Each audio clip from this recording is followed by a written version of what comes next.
3 months ago, I was a dentist trusted by the entire town of Burlington. People used to call me the Smile Doctor because I worked late into the night, fixed teeth for children for free, and believed that as long as you lived kindly, good things would come back to you. I believed that until life itself uprooted that belief.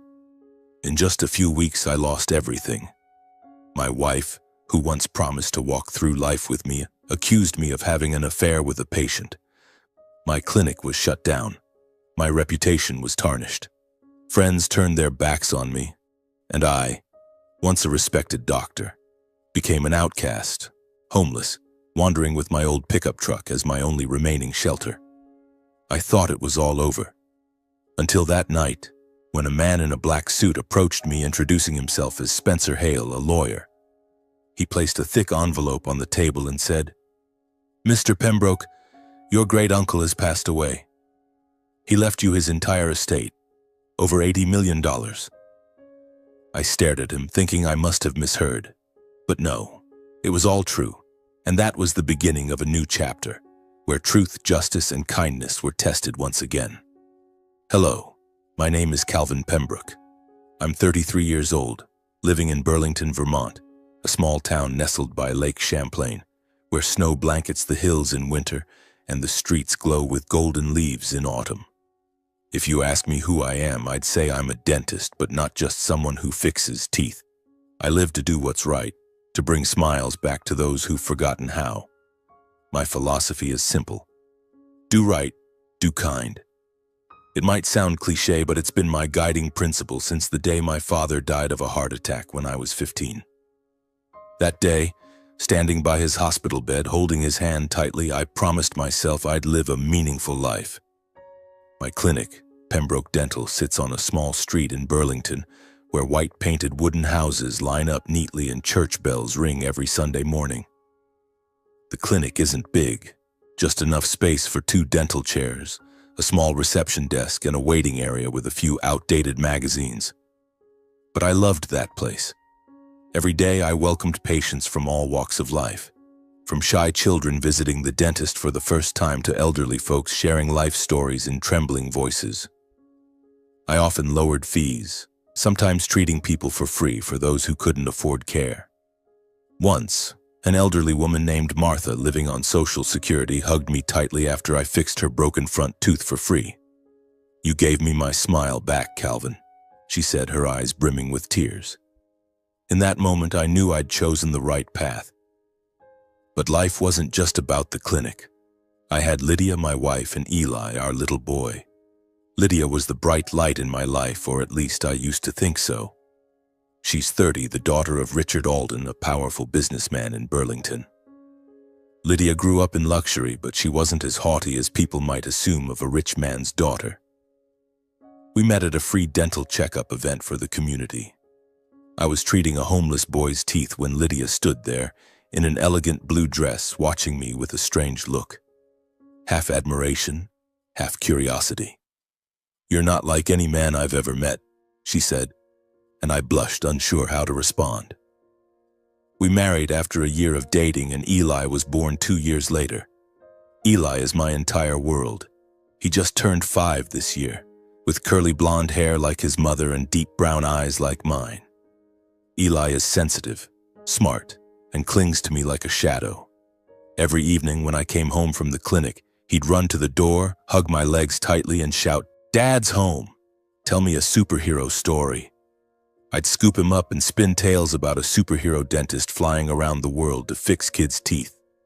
Lydia would stand at the kitchen door smiling at us, but looking back now, her smile always seemed to carry a hint of distance.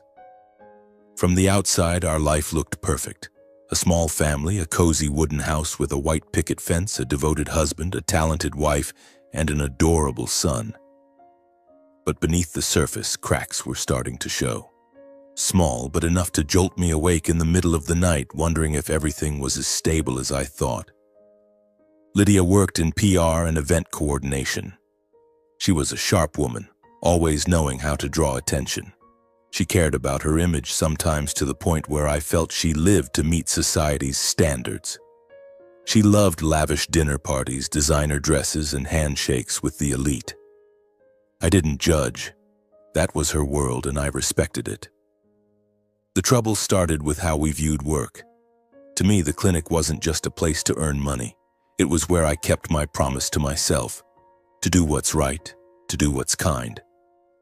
I often spent Saturdays offering free checkups for kids from shelters or discounting services for low-income workers. Those moments made me feel I was living true to my ideals. But Lydia didn't see it that way. She called it a lack of ambition. Once over dinner, when I shared a story about helping a patient who couldn't afford treatment, she blurted out, "Calvin, you can't keep giving things away like that.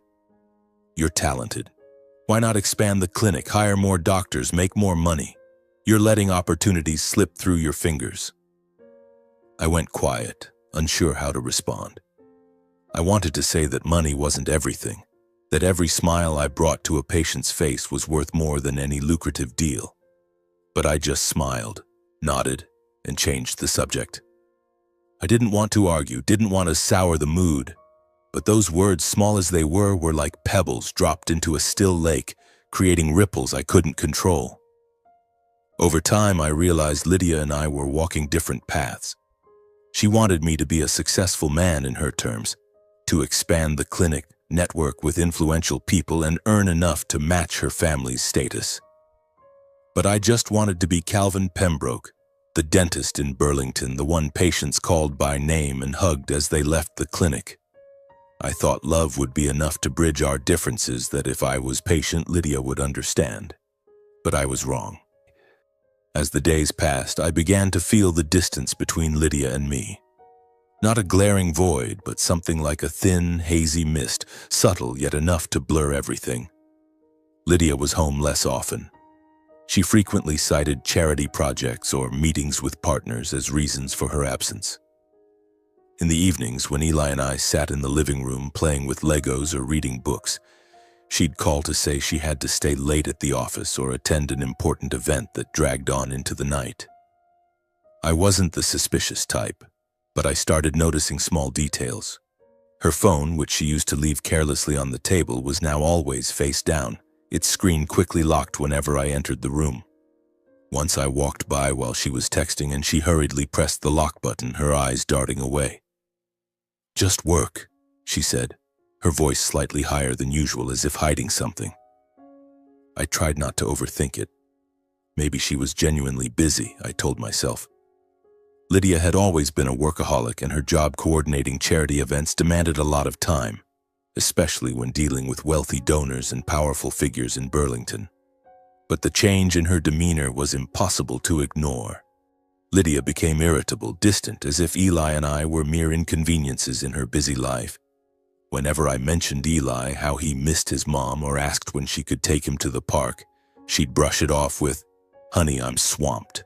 Maybe this weekend." But when the weekend came, there'd be another meeting, another event, and Eli would sit by the window staring out at the street, waiting for his mom to come home. Then our first real fight erupted on a Friday evening. I came home early, hoping to surprise Lydia. I'd made a reservation at a small restaurant we used to love, thinking a date night might bring us closer. When I walked into the house, Lydia was on the sofa, phone pressed to her ear. Her voice was soft, almost a whisper, carrying an intimacy I hadn't heard from her in a long time. "Yeah, I know. No, don't worry, I'll figure it out." She looked up, saw me standing at the door, and her face froze. She ended the call abruptly, nearly dropping the phone. "Who was that?" I asked, trying to keep my voice calm, but my heart was pounding. "Just work," she replied, her tone icy. "A partner? What kind of partner calls at this hour?" I couldn't hold back. The words spilled out before I could think. Lydia shot up from the sofa, her eyes flashing with anger. "Calvin, what are you doing? Suspecting me? I'm just trying to maintain work relationships, and you think I'm what, cheating?" Her voice rose sharply, as if I'd deeply offended her. I was stunned. I hadn't even thought of the word cheating until she said it. "That's not what I meant," I said, trying to defuse the situation. I just want to know if you're okay. You've been so busy lately and I'm worried." But Lydia wasn't listening. She turned away, crossing her arms as if shielding herself. "You're always like this, Calvin. Always thinking I'm doing something wrong. I'm tired of having to explain everything." She stormed into the bedroom, slamming the door behind her. I stood there in the living room feeling like I'd been slapped. I didn't want to fight, didn't want to push her further away, but her words, her reaction only deepened my unease. Was I really being paranoid? Or was I seeing things she didn't want me to know? Eli started to sense the tension. One evening while I was bathing him, he looked up at me, his big brown eyes wide. "Dad, is Mom mad at you?" I hugged him, trying to suppress the ache in my chest. "No, buddy. Mom's just busy. She loves you so much." But as I looked at my tired reflection in the mirror, I knew I was lying. Not just to Eli, but to myself. Every night when Lydia came home late, I'd hear her footsteps, the jingle of her keys, and the sound of her quietly slipping into the bathroom. I'd lie in bed staring at the ceiling, trying to summon the image of the woman who once looked at me with admiration, who said I was the most remarkable man she'd ever met. But all I could see was the growing distance, the secrets she wouldn't share. I tried to hold on, tried to believe it was all a misunderstanding, that our love was strong enough to overcome this. But then, the thing I feared most came crashing down like a storm, sweeping away everything I thought was forever. That morning, a crisp early winter morning when snow began to fall lightly on the streets of Burlington, everything fell apart. I returned from the clinic with a heavy heart. Eli had been at daycare all day, and I planned to pick him up early so we could have dinner together. But when I opened the door, the house was eerily silent. No sound of Eli's laughter, no patter of feet running to greet me as usual. On the kitchen table, a white envelope lay alone, bearing Lydia's firm handwriting. I opened it and my heart seemed to stop. It was a divorce petition. The cold, stark words declared that she wanted to end our marriage because I had mentally abused her and engaged in improper relationships with patients. I read it over and over as if unable to believe my eyes. Abuse? Improper relationships? The words stabbed into my chest like knives. I called Lydia, but her phone rang and went to voicemail. I sent message after message begging her to talk, to explain what was happening. No response. When I drove to the daycare to pick up Eli, the teacher looked at me with pity. "Lydia picked him up this morning," she said. She mentioned taking Eli away for a few days. I stood there in the schoolyard feeling the ground collapse beneath me. Lydia hadn't just left. She'd taken Eli, my only light, with her. In the days that followed, rumors spread like wildfire. I don't know how Lydia did it, but she'd managed to paint herself as the victim before I could even process what was happening. On social media, her PR friends began posting cryptic statuses. One wrote, "Some men hide behind a mask of morality, but behind it lies a monster." Another post, accompanied by a photo of me treating a female patient at the clinic, insinuated that I was exploiting patients to conceal my true nature. With her PR expertise, Lydia had woven a perfect narrative. I was an abusive, volatile man who attacked her in fits of rage. God, I had never so much as raised a hand to her, not even a slight push. But the truth no longer seemed to matter. Public opinion had already sided with Lydia. I opened my phone and scrolled through the comments online. "Dr. Pembroke, who would have thought he was two-faced?" one person wrote. "So scary. I used to take my kids to his clinic." Another commented. Regular patients, the ones who once hugged me in gratitude, began canceling appointments. The clinic grew quiet, with only the hum of the air conditioner filling the cold, empty space. Local medical organizations sent letters informing me that they were suspending collaboration with me, pending investigation. I tried reaching Lydia, calling, texting, even going to her office. But she had vanished without a trace. Amid the storm of public opinion, another figure emerged, adding fuel to the fire. Richard Alden, Lydia's father. A powerful businessman and chairman of Alden Holdings, he had always looked at me with cold eyes, as if I were unworthy of entering his world. From the moment we married, Richard never hid his belief that I wasn't good enough for his daughter. A small-time dentist with a modest income, how could I compare to the powerful men he wanted Lydia to marry? When the scandal broke, Richard immediately stepped in to protect his daughter.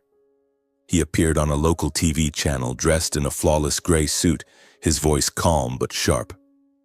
"I can't stand by and watch my daughter be abused," he said, staring directly into the camera.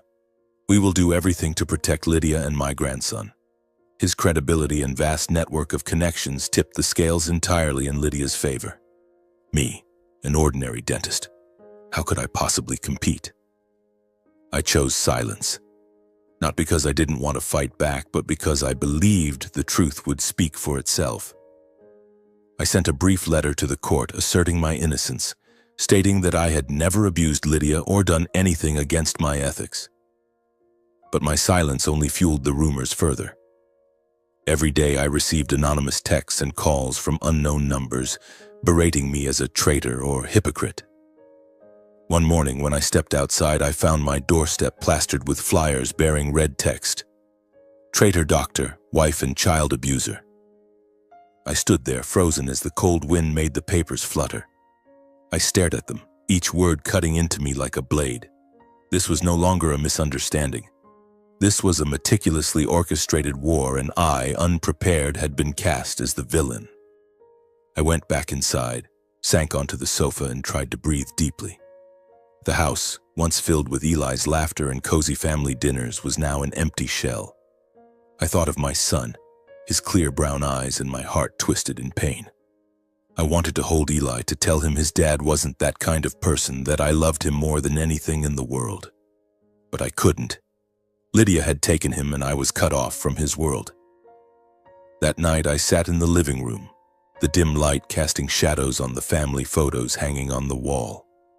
One picture showed Lydia and me on our wedding day, her radiant in a white dress, me gazing at her like she was my entire world. Another captured Eli at 3 years old, perched on my shoulders in the park, grinning ear to ear.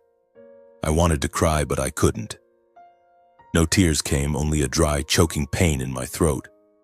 I had tried to build a family, a decent life, but now everything was crumbling, and I didn't know how to salvage it.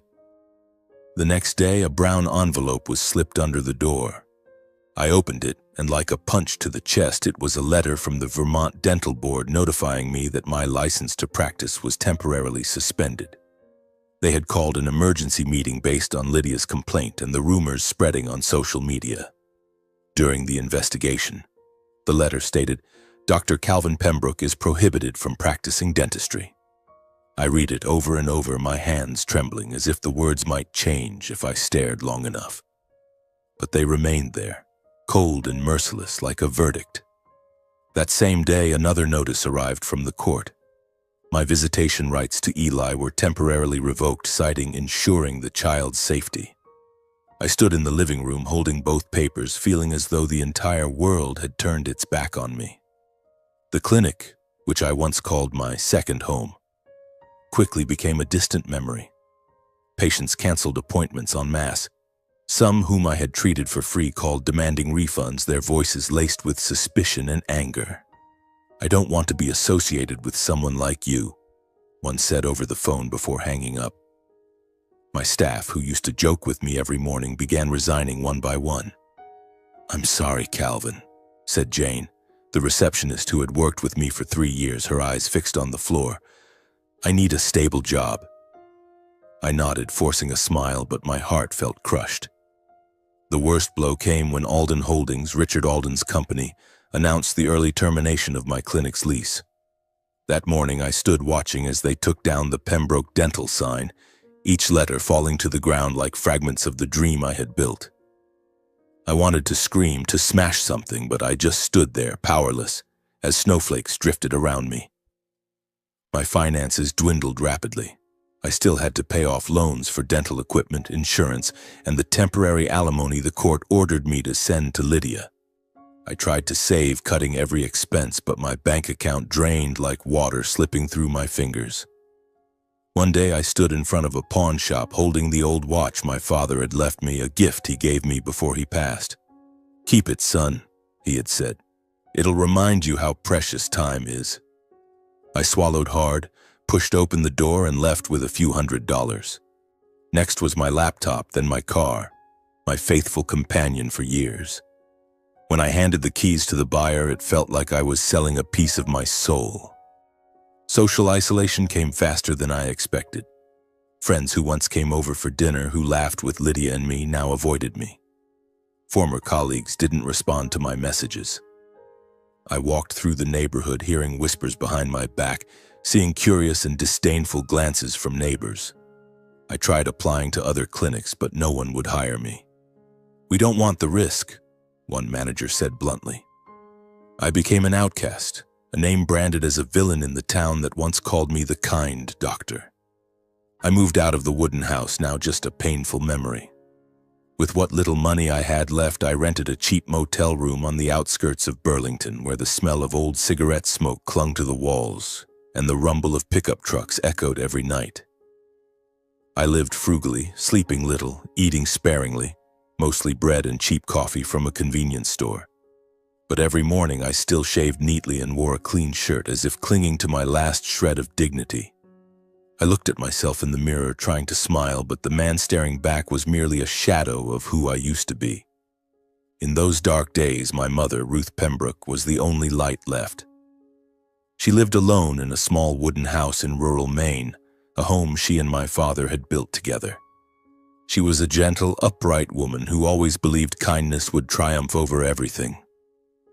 When my father died of a heart attack, she was my rock, teaching me that even if the world turns its back, you must stand tall. She called to check on me, her warm voice coming through the phone. "Calvin, are you okay? Been busy lately?" I bit my lip, trying to keep my voice steady. "I'm fine, Mom. Just busy with the clinic. How about you?" I lied, not wanting her to worry, not wanting her to know that the son she was so proud of was now living like a failure. She believed me, chuckling softly over the phone. "Take a break. Don't work too hard." I nodded, though she couldn't see, and hung up with a heavy heart. But even the motel wasn't a place I could stay long. One evening, after a day of wandering in search of work, the motel owner was waiting at my door. "You're 3 weeks behind on rent," he said, his voice flat. "Pay up or get out." I tried to explain, promising to pay soon, but he just shook his head and tossed my suitcase outside. I stood in the rain, staring at my soaked belongings, feeling as though my last bit of dignity had been stripped away. I dragged the suitcase to my old pickup truck, the only thing I still had. I climbed into the seat, curled up under a thin blanket, and listened to the rain patter on the roof. In the darkness, I opened the suitcase and pulled out my yellow dental degree, its wooden frame cracked at one corner. I ran my fingers over it, remembering the day I received it, when my mother hugged me, beaming with pride. Now I was just a homeless man, sleeping in a truck in the rain, holding a useless diploma. That night, the rain fell relentlessly, as if the sky were crying for me. I lay in the truck, listening to the water tap against the windows, feeling as though I'd hit rock bottom. In just a few months, I had gone from a respected doctor, a husband, a father, to an outcast shunned by the town. I thought of Eli, his clear eyes, and wondered if he missed his dad, if he believed the lies about me. I thought of my mother, her wooden house in Maine, and my heart ached, imagining how devastated she'd be if she knew the truth. I closed my eyes, trying to sleep, but sleep wouldn't come. Only the pain, cold and sharp, clung to me like an inseparable companion. In the days that followed, I fell into homelessness, a word I never imagined would apply to me. My old pickup truck, the last remnant of my possessions, became my makeshift home. Each night I parked in a secluded corner near the edge of the forest where the streetlights couldn't reach, and curled up under a tattered, thin blanket. Burlington's winter nights were bone-chillingly cold, my breath fogging up the truck's windows. I hugged myself tightly, trying to hold on to some warmth. But the cold wasn't just from the weather. It came from within, from an emptiness that felt like the entire world had turned its back on me. My life had become a series of bleak, dragging days. No job, no friends, no place to call home. Each morning I woke to the sound of wind whistling through the cracks in the truck's doors, my body stiff from sleeping in a cramped position. I'd leave the truck and walk the streets of Burlington, once as familiar as my own breath, now an alien maze. I took odd jobs, washing dishes at diners, shoveling snow from shop doorways, or even picking up trash in the park, just to scrape together a few dollars for bread or a hot cup of coffee. Once a diner owner looked at me, his eyes flickering with pity. "You used to be a doctor, didn't you?" he asked. I nodded, said nothing, and turned away before he could ask more. I didn't want to revisit the past, didn't want to face the person I used to be. The rainy nights were the worst. The patter of rain on the truck's roof was like a wordless, mournful song, pulling me back to memories I tried to bury. I thought of Pembroke Dental, once alive, with the laughter of patients and the gentle voice of Jane, the receptionist. I remembered Saturday mornings when I provided free checkups for kids from shelters, watching them beam as they looked in the mirror at their newly fixed teeth. I thought of Martha, the elderly woman who hugged me tightly after I repaired her front tooth, calling me a gift from God. All those moments, everything I had worked to preserve, had vanished in just a few months, as if they had never existed. I lived like that day after day amidst the cold streets of Burlington. All I had left was my old pickup truck, a yellowed diploma, and a broken heart. One late winter afternoon, as the sunset painted Lake Champlain in shades of red, I parked my truck on a narrow road near the shore. The cold wind carried the scent of salt and the sharp bite of Vermont's winter. I sat in the driver's seat staring at the shimmering water, my hand gripping my phone tightly. I had opened my mother's contact, Ruth's number, a dozen times, but each time my finger hesitated. I wanted to call and tell her I'd come visit, but I couldn't. I told myself that once I found a job, once I got back on my feet, I'd go see her, head held high as she'd taught me. But today, like every day, I just sat there, lost in a tangle of thoughts with no way out. Then a knock on the window startled me. I looked up to see a tall, lean man standing outside, dressed in a neatly tailored gray suit. He didn't look like someone from Burlington, too polished, too refined for these rustic streets. I rolled down the window, slightly wary. "Dr. Calvin Pembroke?" he asked, his voice deep and clear. I nodded, my heart racing. No one had called me doctor since my license was suspended. "I'm Spencer Hale," he continued, handing me a pristine white business card. "Attorney representing Mr. Dean Pembroke, your mother's brother, your great uncle." I froze, as if I'd heard words from another world. "Great uncle? Dean Pembroke?" I repeated, my voice hoarse. My mother had never mentioned a brother named Dean. All I knew was that she grew up in a small family, and my father was the only person she spoke of with love and regret. Spencer Hale gave a faint smile, as if he'd anticipated my reaction. "I understand your surprise, but Mr. Dean left something for you. May I come in to discuss?" I opened the door, inviting him to the passenger seat. In the cramped space of the pickup truck, the smell of stale coffee and musty blankets made me self-conscious, but Spencer didn't seem bothered. He pulled a sealed envelope from his briefcase marked with the words "To Calvin Pembroke," in bold, confident handwriting. "Mr. Dean passed away 3 weeks ago," Spencer said, his voice softening. "He left you his entire estate and company shares, valued at over $80 million. And this is a letter he wrote specifically for you." I took the envelope, my hands trembling so much I nearly dropped it. $80 million? Dean Pembroke? It felt like a dream, but the cold seat of the truck and Spencer's serious gaze grounded me in reality. "I've never heard of him," I whispered, my voice faltering. "My mother. She never mentioned a brother." Spencer nodded, as if prepared for the question. "Open the letter, Calvin. It will explain everything." I tore open the envelope, my heart pounding. Inside was a thick sheet of paper, handwritten, its neat lines filled with emotion. I began reading, and each sentence, each word unveiled a world I had never known. "Calvin, my nephew," the letter began. "By the time you read this, I will no longer be in this world. I am Dean Pembroke, your mother Ruth's brother. You may have never heard of me, and I don't blame you. Life tore me away from our family, but now I want to make amends in the only way I can. Dean recounted how he was a U.S. veteran who served in the Vietnam War. An explosion left him with severe PTSD and memory loss, severing his ties with his family. Everyone, including my mother, believed he had died. But Dean survived, wandering through years of solitude, unsure of his own identity.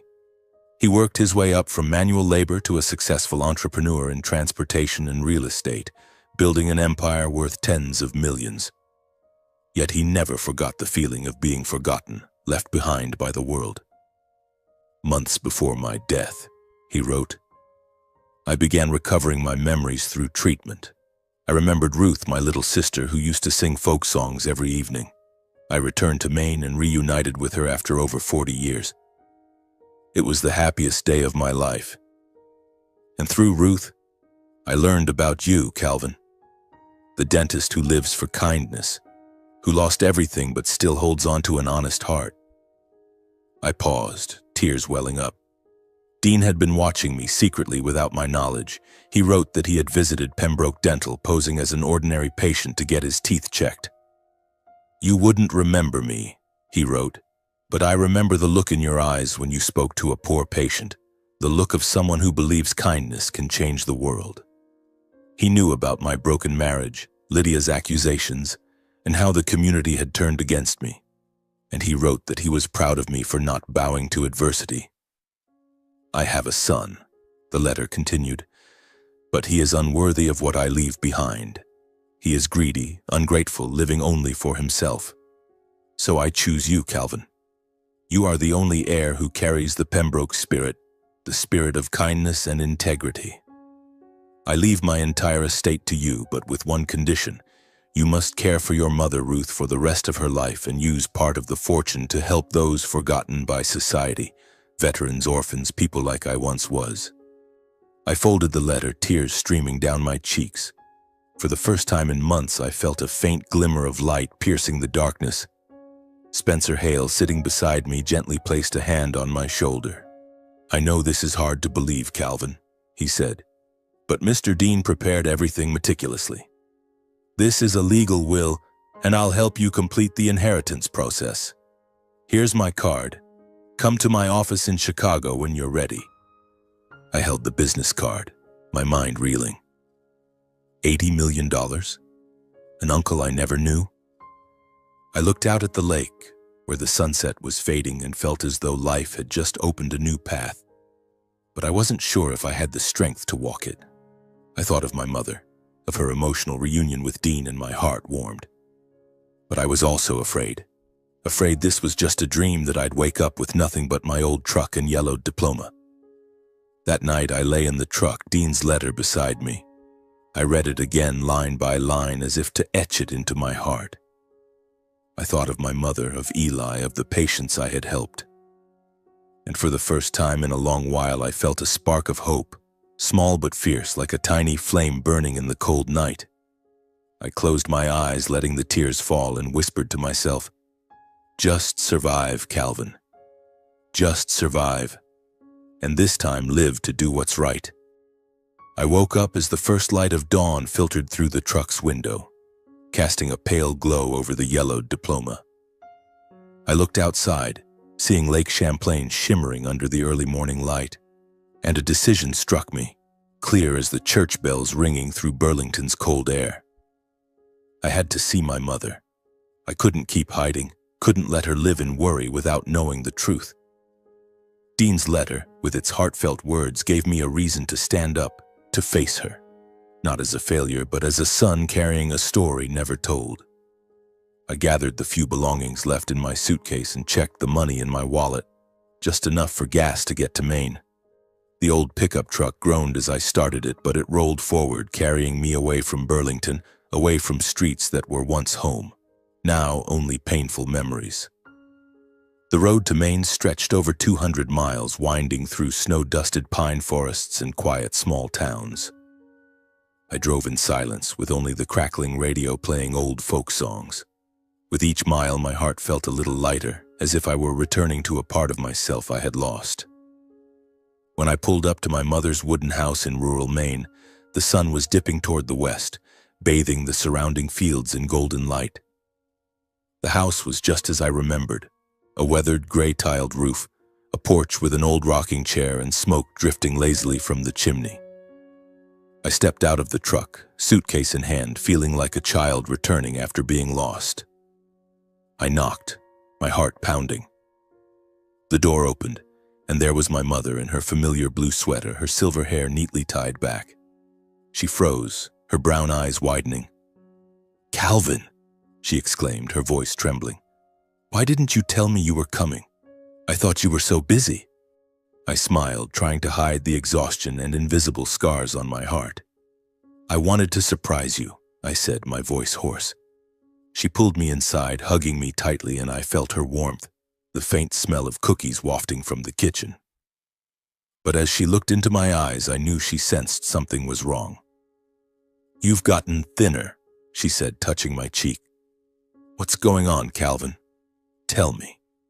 We sat at the kitchen table, where she placed a steaming mug of tea and a plate of freshly baked cookies in front of me. I took a deep breath and pulled Dean's letter from my bag. "Mom, I have something to tell you," I began, my voice slightly shaky.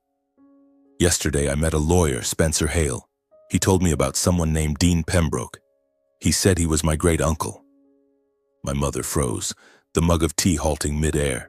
Her eyes shimmered as if she'd heard a name from a distant past. "Dean?" she whispered, her voice faltering. "Dean. My brother?" Tears began to roll down her cheeks, and I saw her hands tremble as she set the mug down. I handed her the letter recounting my meeting with Spencer Hale, the will, and the vast fortune Dean had left me. I told her about the letter's words, how Dean had reunited with her after over 40 years of separation, how he had watched me and believed I was worthy of carrying on the Pembroke family spirit. My mother sat silently, listening to every word, tears streaming down her face. When I finished, she stood and walked to an old wooden box on the bookshelf. She opened it and pulled out a faded black and white photograph.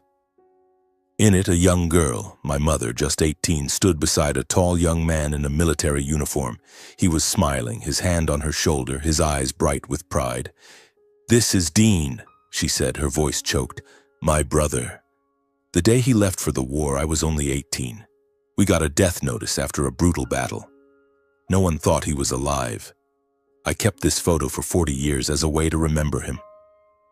She shared the story of her past, her voice rising and falling as if reliving those days. Dean was the brother she admired, the one who protected her, who taught her how to tie her shoes and sing folk songs. When the war broke out, he volunteered, saying he wanted to do what was right for the country. After the death notice, the family was shattered, and my mother had to overcome her grief alone, raising me single-handedly after my father's death. "I never thought I'd see him again," she said, gently stroking the photo. "But a few months ago he showed up at my door in a simple suit. I looked at him, and after a few seconds of silence, I knew it was Dean. He hugged me, crying like a child, telling me about his years of memory loss, the nightmares from the war, and how he rebuilt his life from nothing." I listened, feeling as though I were uncovering a piece of family history I'd never known. My mother said Dean had spent an entire day at the wooden house, sitting by the fireplace recounting his journey, from a veteran who forgot his own name to a successful entrepreneur. He didn't talk much about his wealth, only that he wanted to do what was right, to make up for the lost years. "He asked about you, Calvin," she said, looking at me with tender eyes. "He wanted to know about the dentist I was so proud of. I told him about your clinic, your kindness, and he just smiled, saying you were the family's hope." I bowed my head, feeling a mix of pain and warmth. I was ashamed of the past months, living like a homeless man, too afraid to face her. But now, sitting in this familiar wooden house, I felt renewed strength. I told my mother the truth about my broken marriage, Lydia's accusations, and how I'd lost everything. She listened without judgment, holding my hand tightly, just as she did when I was a child. "You're my son," she said firmly, "and I know you're a good man. No matter what happens, you're still Calvin Pembroke, the one who always does what's right." That night, we sat by the fireplace, the crackling flames illuminating my mother's face, highlighting the lines etched by time. Outside, snow fell gently, blanketing the fields and the wooden house. I looked at the wall, where my mother had hung the old photo of her and Dean. In the dim light, I felt clearly that blood and kindness could transcend even war and time. I thought of Dean's will, the responsibility he entrusted to me, to care for my mother and help those forgotten by society. And for the first time in months, I didn't feel alone. I had my mother, Dean's memory, and a chance to start over. The days that followed in Maine were spent with my mother, savoring simple moments I thought I'd lost forever. We sat by the fireplace, ate her homemade cookies, and talked about small things. The Maine winter, the stories she told me when I was a child. But deep down I knew I couldn't stay forever. Dean's letter, along with Spencer Hale's instructions, burned like a quiet flame, urging me to act. I needed to go to Chicago, finalize the inheritance process, and face the responsibility Dean had entrusted to me. I wasn't sure I was ready, but I knew I could no longer run. After a few days of preparation, I said goodbye to my mother. She stood at the door of the wooden house, hugging me tightly, her eyes full of trust. "You'll do it, Calvin," she said, brushing my cheek. "I know you're a good man, just as Dean saw." I nodded, trying to hide the fear creeping into my heart. I climbed into the old pickup truck, the only possession left from my darkest days, and began the nearly 1,000-mile journey to Chicago. The road was long and quiet, with only the hum of the engine and old country songs crackling through the radio. I drove through Maine's snow-covered pine forests, past New Hampshire's small towns, and onto the wide highways leading to the heart of America. With each mile, I reflected on everything that had happened. My broken marriage, the accusations, the collapse of my reputation. But I also thought about what lay ahead. A chance to start over, to prove that Dean's faith in me wasn't misplaced. Chicago greeted me with glittering skyscrapers and the blare of car horns. I felt small in this vast city, like a lost soul from rural Vermont. Spencer Hale's office was in a sleek glass building with polished hallways and the cold hum of air conditioning. When I walked in, Spencer rose from a large wooden desk, offering a friendly but professional smile. "Calvin, you made it," he said, shaking my hand. "Please, have a seat. We have a lot to go over." He led me to a small meeting room where light streamed through the window onto stacks of thick files. Spencer explained the inheritance process, contracts for transferring assets, shares in Dean's transportation company, and properties scattered across the U.S. "Everything's been meticulously prepared," he said, sliding a stack of documents toward me. "Sign here, and the process will begin. It may take a few weeks to finalize, but Dean's will is clear. You're the legal heir." I picked up the pen, my heart pounding. The numbers on the papers, tens of millions of dollars, company shares, real estate, made my head spin. I, Calvin Pembroke, who had been sleeping in a truck just days ago, was about to become the owner of a fortune I never dared to dream of. But as I prepared to sign, the meeting room door burst open and a sharp, cold voice cut through the air. "So this is the man who stole my inheritance." I looked up, my heart stopping. A tall man in a black suit strode in, his angular face and hostile eyes fixed on me. He appeared to be in his 30s. "Daniel Pembroke," he introduced himself, his voice like ice. "Dean Pembroke's son, and you," he pointed at me, "have taken what rightfully belongs to me." I was stunned, unable to speak. Daniel Pembroke? Dean's son? Dean's letter had mentioned a wayward son, but I never expected to meet him. Not here, not now. Spencer stood, his voice calm but firm. "Daniel, I've explained this to you. Your father's will is clear. Calvin is the legal heir." But before Daniel could respond, another figure stepped into the room, and it felt like the world collapsed again. Lydia, my ex-wife.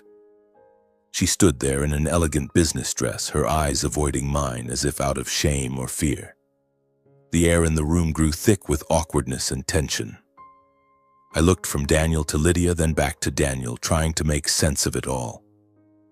Lydia, who had ruined my reputation, who took Eli away from me, now stood here, aligned with Dean's son. Were they allies? Since when? Daniel didn't give me time to process. He stepped forward, slamming his hand on the table, his voice dripping with anger. "This will is a joke. My father would never leave his fortune to a stranger like him." He pointed at me, his eyes burning with contempt. "Who are you? A failed dentist chased out of your own town, now trying to steal the Pembroke family fortune? I'll sue you, I'll drag this to court, and I'll take back what's mine." Lydia finally spoke, her voice soft but sharp. "Calvin, you shouldn't be doing this. You know this isn't your place." I looked at her, my heart aching. She who was once my wife, who once said she loved me, now stood here siding with a stranger against me. "Lydia," I said, my voice hoarse, "you know I'm not that person. Why are you doing this?" She turned away, silent. Daniel pressed on, his voice growing harsher. "Don't play the saint, Pembroke. I've heard about you. The wife abuser, the patient exploiter. You think you fooled my father, but I won't let you take what's mine." I wanted to shout, to say I wasn't the monster they claimed, that I'd never done anything wrong. But I remembered Dean's letter, his words about integrity, about not bowing to adversity. I took a deep breath, steadied myself, and signed the documents in front of me. "I didn't steal anything from anyone," I said, my voice slow but firm. "Dean chose me, and I will honor his wishes."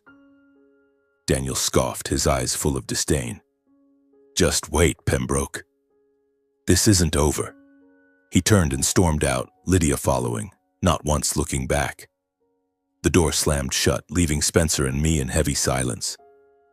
Spencer placed a hand on my shoulder, his voice low. "There will be challenges, Calvin. Daniel won't give up easily, and with Lydia on his side, things will get complicated. But this time, you're not alone." I nodded, feeling a new strength within me. If I had fought to clear my name before, now I was fighting to protect Dean's legacy. A legacy of kindness and faith. The weeks that followed were a whirlwind. I stayed temporarily in a small hotel arranged by Spencer, preparing for the court hearing that would determine the validity of Dean's will. The Illinois State Courthouse became a battlefield where I faced Daniel Pembroke and Lydia, once a part of my life, now standing on the opposing side. Spencer Hale, with the calm and sharpness of a seasoned lawyer, guided me through the legal maze. Daniel, on the other hand, was backed by an expensive team of lawyers, and Lydia, who used her PR skills to stir public pressure. Each day I read online articles with headlines like "$1,000,000 estate dispute, nephew or biological son," and felt like I was living in a movie I never wanted to star in. The trial began on a cold morning in a courtroom with dark wooden walls and a heavy atmosphere. I sat beside Spencer, trying to maintain composure, but my heart pounded. Daniel sat across from me, his gaze icy, occasionally flicking toward me with undisguised contempt. Lydia sat beside him, dressed in an elegant business suit, but she avoided my eyes as if my gaze could burn her.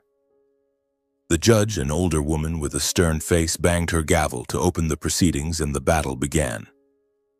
Daniel's legal team struck first, accusing me of mentally manipulating Dean when he was frail, coercing him to alter his will to exclude Daniel. They painted me as an opportunist, a failed dentist from Vermont who exploited an old man's kindness to steal his fortune.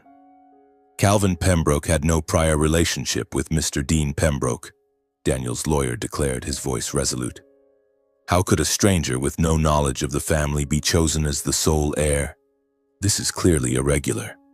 I clenched my fists under the table, my blood boiling. I wanted to stand and shout that I didn't even know Dean until the letter arrived, that I hadn't asked for anything. But Spencer placed a hand on my shoulder, whispering, "Stay calm, Calvin. Let me handle this." And he did. Spencer countered with a sharpness I hadn't anticipated. He presented Dean's medical records, proving he was fully lucid when drafting the will. He called a witness, Dean's doctor, who confirmed that Dean had recovered his memory and made his decision with clarity. But the decisive blow came from a video Spencer had kept secret until the last moment. In it, Dean, though frail, sat in a brightly lit room, looking directly at the camera and speaking in a steady, resolute voice. "I, Dean Pembroke, make this will with full awareness. I choose my nephew, Calvin Pembroke, as my heir because he carries the spirit of our family. kindness, and integrity. My son Daniel has disappointed me. I do not want my estate to fall into the hands of those driven by greed." The courtroom fell silent. I glanced at Daniel, his face pale, his hands clenched tightly. Lydia bowed her head, lips pressed tight. But Spencer wasn't done. He produced further evidence. Financial records showing that Daniel had siphoned millions from Pembroke Logistics investment funds to cover personal debts, from gambling to lavish loans. Then, as a final blow, Spencer revealed that Lydia had aided Daniel by legitimizing fake assets and funneling money through offshore accounts to conceal the fraud. These legally verified documents stripped Daniel and Lydia of all credibility in court. The subsequent days of the trial were a nightmare for Daniel and Lydia. Their witnesses, mostly paid to speak in Daniel's favor, contradicted themselves, while Spencer's evidence stood firm as stone. I sat there, listening to every word, feeling as though my life was being laid bare before everyone. At times I looked at Lydia, hoping for a trace of remorse, but she only bowed her head, avoiding my gaze. Finally, after days of tension, the judge banged her gavel and delivered the verdict. The court upholds the legal validity of Mr. Dean Pembroke's will. Calvin Pembroke is the lawful heir to the entire estate, including the company shares and real estate. Daniel Pembroke and related parties have no legal claim in this matter. I sat still, feeling as though a weight had been lifted from my chest. Spencer patted my shoulder, smiling. "Congratulations, Calvin. You did it." But the victory wasn't as sweet as I'd imagined. Daniel left the courtroom with a look of seething resentment, while Lydia, for the first time, met my eyes, her gaze a complex mix of shame and anger. The fallout came swiftly. Daniel's company, already on the brink, officially went bankrupt. Articles began exposing his fraudulent dealings, and the name Daniel Pembroke became the target of public criticism. Lydia, once a star in the PR world, was shunned by the media. The powerful friends who had once supported her in smearing me now distanced themselves. From a woman living in the spotlight, she became a shadow of herself, pushed to the margins of the elite society she once craved. On the final day of the trial, as I prepared to leave the courtroom, Lydia suddenly appeared, with Eli in tow. My son, now slightly taller, looked at me with clear but confused eyes. "Dad!" he cried, running to hug me. I knelt down, holding him tightly, feeling as though my heart had come back to life. But Lydia pulled him back, her voice trembling. "Calvin, we need to talk." She stood there, her face weary, no longer carrying the confidence she once had. "I was wrong," she said softly. "I listened to Daniel, let him manipulate me. Now he's lost everything, and I don't know what to do. For Eli's sake, please help us." I looked at her, then at Eli, who clung to his mother's hand, his eyes bewildered. Part of me wanted to forgive, to help her for our son's sake. But then I remembered the accusations, the nights I slept in my truck, the days I was shunned by the town. "Lydia," I said, my voice quiet but firm, "if you truly care about Eli, let him stay with me. I can give him the stability and love he needs. You know that." Lydia stepped back, her eyes flashing with anger. "You can't take Eli from me," she snapped, her voice breaking.